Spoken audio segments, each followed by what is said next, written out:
Hello students, mains answer writing series का अगला part लेकर आया हूँ मैं आपके पास, जो है मेंस पेपर 7 का पार्ट 2, जिसे हम अंतर्राष्ट्रीय एवं राष्ट्रीय खेल घटनाएं एवं संगठन के नाम से जानते हैं। बेसिकली इंटरनेशनल रिलेशंस के ऊपर ये पेपर डिपेंड करता है और सीजीपीएससी के लिए सबसे बड़ी दिक्कत ये है कि हमें इस एक पर्टिकुलर पार्ट के लिए कोई एक स्पेशलाइज्ड किताब नहीं मिलती है और हमें इसके लिए अलग अलग सोर्सेज पे डिपेंड होना पड़ता है। तो ये जो पोर्शन है मैक्सिमम आपके करंट अफेयर्स और इसके अलावा जो इंटरनेशनल रिलेशंस हैं उस पर डिपेंड करता है और इसके लिए आपको इंटरनेट की हेल्प लेनी पड़ेगी और आपको न्यूज़पेपर्स पढ़ते रहने पड़ेंगे, आपको मैगज़ीन्स पढ़ते रहने पड़ेंगे ताकि जो कुछ भी इंटरनेशनल रिलेशंस में हो रहा है आप उसको देख सकें और ख़ासतौर से उसमें इंडिया का पार्टिसिपेशन कहाँ पे है, किस तरह का है, वो आप देख सकें। टोटल इसी के ऊपर ये पोर्शन डिपेंड करता है। मेंस पेपर 7 का पार्ट 2 ये 50 नंबर का रहता है और इसमें आपको ज़्यादा से ज़्यादा स्कोर लाने की कोशिश करनी चाहिए, क्योंकि अगर आपका मेंस का पेपर 7 अच्छा बना तो आपके सिलेक्शन के चांसेस बहुत ज़्यादा बढ़ जाते हैं। अगर आप पिछले 2-3 वर्षों के लिस्ट निकाल के देखेंगे टॉपर स्टूडेंट्स के, तो आप देखेंगे कि उसमें सबसे कम स्कोर उनका मेंस के पेपर 7 में ही आता है।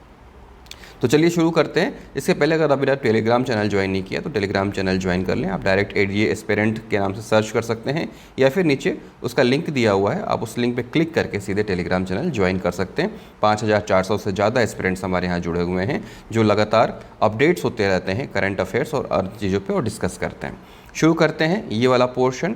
इसमें देखिए 2 नंबर के क्वेश्चन से स्टार्ट करते हैं। संयुक्त राष्ट्र संघ के प्रमुख अंगों के नाम लिखिए। ठीक है, 6 प्रमुख अंग हैं, 6 एक एक करके लिख देना है, इसमें और कुछ भी नहीं करना है। इस तरह के क्वेश्चंस आएंगे आपके पास। दूसरा, टोक्यो ओलंपिक में जाने वाले वर्तमान खिलाड़ियों के नाम लिखें। अब उस वक्त टोक्यो ओलंपिक चल रहा था तो इससे देखिए अब ये करंट अफेयर से जुड़ा हुआ क्वेश्चन है।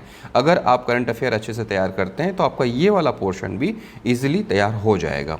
अब इसमें सिर्फ यही बताना है कि कौन कौन से खिलाड़ी हैं जो टोक्यो ओलंपिक में जा रहे हैं। मैंने यहाँ पे कुछ नाम लिख दिए थे। तो इस तरह से चीज़ें से अपडेट रहेंगे तो आपको ये पोर्शन जो है कठिन नहीं लगेगा और ये पोर्शन आपका हो जाएगा। लेकिन हाँ, इसके लिए आपको थोड़ा अलर्ट रहने की ज़रूरत है। फिर ब्रिक्स क्या है? ब्रिक्स देशों के बारे में आप जानते ही हैं, ये आपको पढ़ना है।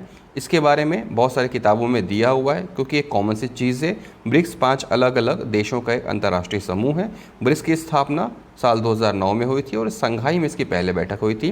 ब्रिक्स के संस्थापक देश ब्राज़ील, ठीक है, भारत, चीन और रसिया हैं। इसके अलावा दक्षिण अफ्रीका वर्ष 2010 में शामिल हुआ था। इसे R5 भी कहा जाता है। तो ब्रिक्स क्या है, इसका मैंने पॉइंट वाइज 5 अलग अलग पॉइंट में आंसर दे दिया। क्वेश्चन आया था स्वेज नहर की स्थिति बताएं। अब स्वेज नहर का क्वेश्चन क्यों आया? क्योंकि जब एग्ज़ाम्स होने वाले थे उसी वक्त आपको याद होगा, अगर आपने उस वक्त पढ़ा था, तो स्वेज नहर में एक बहुत बड़ी जहाज़ फंस गई थी जिसमें वहाँ पे ट्रैफिक जाम की कंडीशन हो गई थी और उसकी वजह से आवागमन काफ़ी मुश्किल हो गया था। इसीलिए स्वेज नहर की यहाँ पे क्वेश्चन आए हैं। तो ये भी करंट अफेयर और न्यूज़पेपर से रिलेटेड है। जो इश्यूज़ उस वक्त चल रहे थे वही एग्जाम्स में आते हैं। तो मैंने स्वेज नहर के बारे में पढ़ा था, इवन उसकी लोकेशन के बारे में भी अच्छे से पढ़ा था, इसलिए मैंने यहाँ पे एक छोटा सा मैप भी बना दिया है। इस तरफ ये एशिया है और इस तरफ ये अफ्रीका है, इधर ऊपर यूरोप है और इनके बीच में यहाँ पर ये बहती है स्वेज नहर। तो यहाँ पे मैंने इसका एक छोटा सा डायग्राम भी बना दिया था और स्वेज नहर की स्थिति को बता दिया था। चूँकि अब स्थिति पूछा है तो आपको बताना है एग्जैक्टली कि वो कहाँ पे है। तो ये अफ्रीका, यूरोप और एशिया को जोड़ने वाले महत्वपूर्ण व्यापारिक जलमार्ग है और ये भूमध्य सागर को लाल सागर से जोड़ती है। ये एक मानव निर्मित नहर है। स्वेज नहर मुख्यतः मिस्र देश में स्थित है। तो इस तरह से मैंने इसकी स्थिति बता दी थी। अगला क्वेश्चन देखिए, महिला रग्बी विश्व कप 2022 कहाँ होगा? ये भी करंट अफेयर का क्वेश्चन है। जो कि आपके इस पोर्शन में खेल भी शामिल है, इसलिए स्पोर्ट्स से क्वेश्चन आते हैं। तो उस वक्त 2022 में महिला रग्बी जो होने वाला है वो था न्यूजीलैंड में, तो मैंने वहाँ पे उसका आंसर लिख दिया। लेकिन ये आपको अलग से किताब में कहीं नहीं मिलेगा, ये आपको अलर्ट रहना पड़ेगा, अपडेट रहना पड़ेगा, तभी आपको इस बात की जानकारी मिल पाएगी। ठीक, आगे देखिए, IPL 2021 में कुल कितनी टीमें थी, नाम लिखें। अब ये भी करंट अफेयर से जुड़ा क्वेश्चन है। एक स्पोर्ट इवेंट आपके यहाँ चल रहा है, आपको पता होना चाहिए कि उसमें कितनी कितनी टीमों ने भाग लिया है। चूँकि क्रिकेट काफ़ी पॉपुलर रहता है इसलिए इसके बारे में क्वेश्चन आने की संभावनाएं रहती ही हैं। तो यहाँ पे 8 टीमों के नाम लिख दिए। हाँ, अब आप ये सोचते हैं कि 8 टीमों के नाम लिखने के बाद भी 2 में 1 नंबर क्यों मिला, तो इसके बारे में कोई कुछ नहीं कर सकता। ये एग्जामिनर के ऊपर है कि आखिरकार उसको क्या नया चाहिए था, ये कोई समझ नहीं पाता है। अब उसने यही लिखा है कि कुल कितने टीमें थी, नाम लिखें। यहाँ पे मैंने पूरे के पूरे 8 टीमों के नाम लिखा है, एक भी छोड़ा नहीं है और एक भी गलत नहीं है। उसके बाद ही मुझे मिले 1 नंबर, तो 2 नंबर क्यों नहीं मिला, ये इस सवाल का जवाब कोई नहीं दे सकता। हाँ, लेकिन आप अपना बेहतर से बेहतर करने की कोशिश करते रहिए ताकि चीज़ें जो है लगातार आपकी और अपडेट होते रहें। उसके बाद आते हैं 4 नंबर के क्वेश्चन में। G7 की वर्तमान बैठक का विस्तार करें एवं सदस्य देशों का नाम लिखें। अब देखिए G7 की बैठक, ये भी करंट अफेयर से क्वेश्चन, क्योंकि G7 की बैठक हुई थी। ठीक, अब एक यहाँ पे एक थोड़ा सा इंट्रो। G7 विश्व के उन्नत अर्थव्यवस्था तथा विकसित देशों का एक समूह है, इसे ग्रुप ऑफ 7 भी कहते हैं। उसके बाद करंट पे आ जाते हैं। वर्ष 2021 की बैठक की मेजबानी ब्रिटेन ने की थी और कोरोना महामारी के कारण यह आयोजन वर्चुअल मोड में हुआ था। इसमें भारत भी आमंत्रित सदस्य के रूप में शामिल था। G7 में विकसित निम्नलिखित देश शामिल हैं: France, America, Germany, Italy, Japan, Canada और ब्रिटेन। ठीक है, सदस्य देशों के नाम पूछा था यहाँ पे, इसलिए यहाँ पे मैंने नाम लिखा। 4 में 2.5 नंबर, ठीक है। 50% से एबव कोई भी मार्क जो होता है वो PSC के लिए अच्छा होता है और उसे हम अच्छा मानेंगे भी। अगले क्वेश्चन में आते हैं, 4 नंबर का क्वेश्चन। अब क्वेश्चन ये पूछा हुआ है कि विश्व बैंक के अंग का वर्णन करें, यानी कि विश्व बैंक किससे किससे मिलकर बना हुआ है उसके बारे में आपको वर्णन करा। तो विश्व बैंक के बारे में आप जब डिटेल से पढ़ेंगे तो आप ये देखेंगे कि उसके 5 अलग अलग पार्ट्स हैं और उन 5 पार्ट्स को मिलाकर हम बोलते हैं विश्व बैंक। और यहाँ पे वही लिखना था, international bank of for reconstruction and development. Short में भी आपको पता होना चाहिए IBRT, और उसका फुल फॉर्म भी पता होना चाहिए। ठीक है, international development association IDA, international finance corporation IFC, multilateral investment guarantee agency MIGA, और इसके अलावा last international centre for settlement. अब देखिए, इसमें से इंटरनेशनल सेंटर फॉर सेटलमेंट ही है जिसमें कि भारत इसका सदस्य नहीं है। बाकी के 4 जो संस्थाएं हैं उसका भारत सदस्य है, लेकिन international centre for settlement of investment dispute ICSID का भारत सदस्य नहीं है, क्योंकि उसको इसकी नियम और शर्तें ICSID की मंजूर नहीं है, इसलिए भारत इसका मेंबर नहीं है। नेक्स्ट क्वेश्चन देखिए, IUCN क्या है?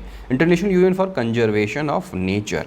ठीक, इसके बारे में आप लगातार पढ़ते रहते हैं। आप जब मेंस का पेपर 4 पढ़ेंगे पर्यावरण के बारे में, तो उसमें भी आपको IUCN पढ़ना है, तो वहाँ से इसको कोरिलेट करिए और आपके 2 पेपर के क्वेश्चन एक साथ तैयार हो जाएंगे। यहाँ पे मिले मुझे 4 में 2.5 नंबर। ठीक है, इसमें मैंने पॉइंट वाइज अलग अलग चीज़ें लिखी हैं। ये जो है पर्यावरण का संरक्षण करने वाली और सतत विकास को सुदृढ़ बनाने वाली एक संस्था है। ठीक, अंतर्राष्ट्रीय संस्था, इसकी स्थापना 1948 में हुई थी, इसका मुख्यालय स्विट्जरलैंड में है। IUCN के द्वारा ही विश्व के हॉटस्पॉट क्षेत्र तथा लुप्त प्राय होने वाले जीव जंतु तथा पादपों हेतु रेड डाटा बुक का प्रकाशन किया जाता है। IUCN पर्यावरण संरक्षण तथा प्रजातियों के संरक्षण हेतु विश्व की सबसे बड़ी संस्था है। अब इसने यहाँ पे पूछा क्या है, तो उस क्या के बारे में ही आपको यहाँ पे बताना है, और इस तरह से आप पॉइंट वाइज सारी चीज़ों को बता सकते हैं। ठीक, देखिए 4 से 5 लाइन ही रहती है, लेकिन आप पॉइंट वाइज लिखेंगे तो आपके ज़्यादा से ज़्यादा डाटा जो है वो अंदर आएंगे, और जो भी डाटा इंपॉर्टेंट हो उसको आप अंडरलाइन करना ना भूलिए, जैसे कि मैंने यहाँ पे अंडरलाइन मेन चीज़ें की हुई हैं। ठीक है, आते हैं 8 नंबर के क्वेश्चन में। इजराइल फिलिस्तीन संघर्ष पर भारत एवं विभिन्न देशों के मत लिखें एवं युद्ध विराम के उपाय बताएं। क्वेश्चन को 2 पार्ट में तोड़ना है आपको। पहला पार्ट क्या है? इजराइल फिलिस्तीन संघर्ष पर भारत एवं विभिन्न देशों का मत, ये एक पोर्शन हो गया। दूसरा, युद्ध विराम के उपाय बताएं। अब देखिए, जैसे जिस तरह से क्रिकेट में 6 के 6 बॉलों पे 6 लगाना बहुत मुश्किल काम होता है, ऐसे में बल्लेबाज वेट करता है कमज़ोर बॉल का कि वो बॉल आए और उस पर वो 6 मार सके। तो इसी तरह से आपके एग्ज़ाम के मेंस एग्ज़ाम के पेपर में कुछ क्वेश्चंस ऐसे आते हैं जो सिर्फ़ और सिर्फ आप अपने अनुभव से, आप अपनी सोच से, आपने जिस तरह का मंथन किया हुआ किसी बात को लेकर, वैसे कर सकते हैं और वैसे क्वेश्चन आपको आगे लेके जाएंगे। अब ये जो पोर्शन है, युद्ध विराम के उपाय बताएं, ठीक है, विभिन्न देशों के मत लिखें, ये तो ठीक है, लेकिन युद्ध विराम के उपाय ये आपको कहीं अलग से लिखा हुआ नहीं होगा, ना किसी किताब में मिलेगा। तो आपको अपने आप से, जब कोई करंट अफेयर का इशू चल रहा है, तो आपको मंथन करना होगा। जैसे कि अभी मैंने वीडियो बनाया, चाइना ने अपना एक जहाज़ श्रीलंका के हम्बनटोटा पोर्ट पर लाके डॉक कर दिया है। अब डॉक कर दिया है तो इससे भारत को क्या नुकसान है? अब ये कहीं पे बहुत ज़्यादा आपको लिखा हुआ नहीं मिलेगा, लेकिन जब आप इसके बारे में मंथन करेंगे तो आपको समझ में आ जाएगा कि किस तरह के डेंजर से भारत का सामना हो सकता है अगर ये जहाज़ यहाँ पे डॉक रहा और इसने अपने सर्विलांस सिस्टम को ऑन कर दिया। अगर आपने वो वीडियो नहीं देखा है तो जाके देखिएगा ज़रूर, उससे आप एक कंक्लूज़न निकालेंगे। तो ये क्वेश्चन भी कुछ वैसा ही था, युद्ध विराम के उपाय बताएं। ठीक है, तो सबसे पहले मैंने क्या किया, भारत का मत, भारत ने इसके बारे में क्या कहा वो मैंने लिखा। उसके बाद जो और अलग अलग देश हैं उन्होंने क्या कहा वो मैंने लिखा, और उसके बाद फिर मैंने एक अलग से हेडिंग डाली, और हेडिंग डालने के बाद लास्ट में मैंने ये लिखा युद्ध विराम के उपाय, युद्ध विराम के उपाय। उसके पहले मैंने इस्लामिक देशों चीन, जापान, अमेरिका, संयुक्त राष्ट्र संघ ने क्या क्या कहा है इस युद्ध के बारे में वो मैंने बता दिया था। लास्ट में मैंने युद्ध विराम के उपाय लिखे। ठीक है, युद्ध विराम के उपाय को भी मैंने 3 पॉइंट्स में डाला। गाजा के हमास संगठन द्वारा रॉकेट हमले की योजना की पहल करनी चाहिए, रोकने की पहल करनी चाहिए, इजराइल को धार्मिक स्थल से सेना हटा देनी चाहिए, और फिलिस्तीन को आतंकवादी संगठन को समाप्त करने में इजराइल की मदद करनी चाहिए। लास्ट में कंक्लूजन लिखा मैंने कि इजराइल ने हमास को आतंकी संगठन माना है, लिहाजा इस पर फिलिस्तीन का कोई नियंत्रण नहीं है। हमास पर फिलिस्तीन का कोई नियंत्रण नहीं है, वो उसको कंट्रोल नहीं कर पाता है, इसीलिए इजराइल ने उसको आतंकी संगठन माना है, और हमास को ख़त्म करने के लिए ही इजराइल लगातार प्रयास करते रहता है, इसीलिए फिलिस्तीन और इजराइल में युद्ध हुआ। अब यहाँ पे देखिए मैंने एक छोटा सा डायग्राम बनाया है इन दोनों देशों की स्थिति के बारे में। यहाँ पे फिलिस्तीन छोटा सा ये वाला पोर्शन, ठीक है, और नीचे इजराइल, और यहाँ पे कोने में ये है गाजा जो कि समुद्र से लगा हुआ है, और ये जो समुद्र है ये आने के रास्ते बहुत हैं यहाँ पे, मिस्र से, इसके अलावा यूएई से, इसके अलावा अमेरिका से। तो यहाँ गाजा को समुद्री सीमा के रास्ते लगातार मदद मिलती रहती है, हथियार मिलते रहते हैं, और यहाँ से वो मिसाइल दागते हैं सीधे इजराइल के ऊपर। ठीक, इसलिए ये चीज़ें होती हैं, और फ़िलिस्तीन से इसका डायरेक्ट लिंक है, इसीलिए दिक्कत होती है इजराइल और फ़िलिस्तीन के बीच में। तो यहाँ पे मैंने लिखा है इस तरह से, और यहाँ पे मुझे मिले हैं 8 में 6 नंबर, और साथ में एक गुड का मार्क भी। तो आपको बहुत सारे क्वेश्चन ऐसे हैं जिसके बारे में खुद से सोच विचार करना होगा, आपका अपना कंक्लूज़न उसमें से निकालना होगा, ताकि इस तरह की एक बॉल आए आपके एग्ज़ाम में तो आप उस बॉल पे 6 लगा सकें, ज़्यादा से ज़्यादा नंबर गेन कर सकें, क्योंकि ये याद करने वाला क्वेश्चन नहीं है, ये आपके खुद के दिमाग की उपज को लिखने वाला क्वेश्चन है। चलिए आगे बढ़ते हैं। एशियाई विकास बैंक एडीबी का भारत पर कर्ज का प्रभाव बताइए। एडीबी ने भारत को जो कर्ज दिए हैं उससे क्या कुछ प्रभाव पड़ रहा है या पड़ेगा वो आपको बताना है। पहला, एशियाई विकास बैंक का गठन 1966 में एशियाई देशों के आर्थिक विकास को प्रोत्साहित करने के लिए किया गया था। इसका मुख्यालय मनीला में स्थित है। आगे बढ़ते हैं। भारत पर कर्ज का प्रभाव, क्या प्रभाव पड़ेगा। भारत जैसे विकासशील देश के लिए एशियाई विकास बैंक आर्थिक मामलों में रीढ़ की हड्डी जैसी व्यवस्था है। क्यों रीढ़ की हड्डी है भाई? क्योंकि आर्थिक रूप से बहुत ज़्यादा मदद करता है। एडीबी से भारत को आर्थिक निवेश, तकनीकी सहायता तथा नीतियों व योजनाओं हेतु धन की उपलब्धता प्राप्त होती है। देखिए, आर्थिक निवेश, तकनीकी सहायता और नीतियों व योजनाओं हेतु, ठीक है, और ये सारी बातें बिल्कुल सही हैं कि इन सारी चीज़ों के लिए एडीबी के ऊपर निर्भर रहता है भारत, उससे पैसा मिलता है तो वो भारत के लोगों के डेवलपमेंट में उसको लगाता है।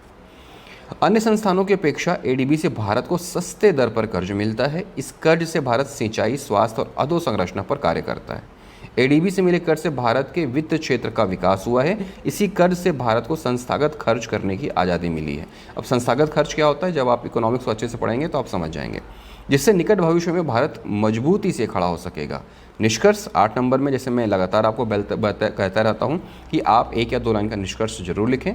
कोरोना संकट से निपटने हेतु एडीबी ने भारत को $3 मिलियन, अब ये आंकड़ा मेरे पास कहाँ से आया, ये मैं लगातार जब करंट पढ़ता रहता था तो इस तरह की बातों को मैं एक अलग जगह नोट कर लेता था, ताकि इनका कहीं मैं इस्तेमाल कर सकूँ, चाहे वो ऐसे में चाहे इस तरह के क्वेश्चन में। तो कोरोना संकट से निपटने हेतु एडीबी ने भारत को $3 मिलियन दिया है। एडीबी के कर्ज से ही भारत को छत्तीसगढ़ जैसे राज्य विकास कर रहे हैं। देखिए यहाँ पे मैंने छत्तीसगढ़ को यहाँ पे इंक्लूड कर दिया। तो मैंने एक क्वेश्चन को करंट से कैसे इंक्लूड किया, उसका एक एग्जाम्पल आप मेरे निष्कर्ष में देख सकते हैं। आप लोग पूछते रहते हैं ना करंट को हम क्वेश्चंस में कैसे पुट करें, तो ये देखिए ये एक एग्जाम्पल है। सबसे पहले तो मैंने करंट $3 मिलियन का दे दिया, उसके बाद उसी में मैंने छत्तीसगढ़ का भी उल्लेख कर दिया, क्योंकि छत्तीसगढ़ को भी लगातार जो है एडीबी से मदद मिलती रहती है। ठीक है, लास्ट पोर्शन 10 नंबर का पोर्शन पेपर 7 का पार्ट 2 है, इसलिए पार्ट 2 का जो सबसे बड़ा क्वेश्चन होता है वो 10 नंबर का होता है। यहाँ पे भी 2 क्वेश्चन रहेंगे और करके आपको 1 या 2 में से कोई एक करना रहेगा। एक क्वेश्चन है इसमें, भारत व इस्लामिक सहयोग संगठन OIC के वर्तमान परिस्थितियों पर टिप्पणी करें। आप इस क्वेश्चन को अभी भी बनाने के लिए कोशिश करिएगा, क्योंकि आज के परिप्रेक्ष्य में भी ये क्वेश्चन जिंदा है। इस क्वेश्चन के फिर से आने की संभावनाएं हैं।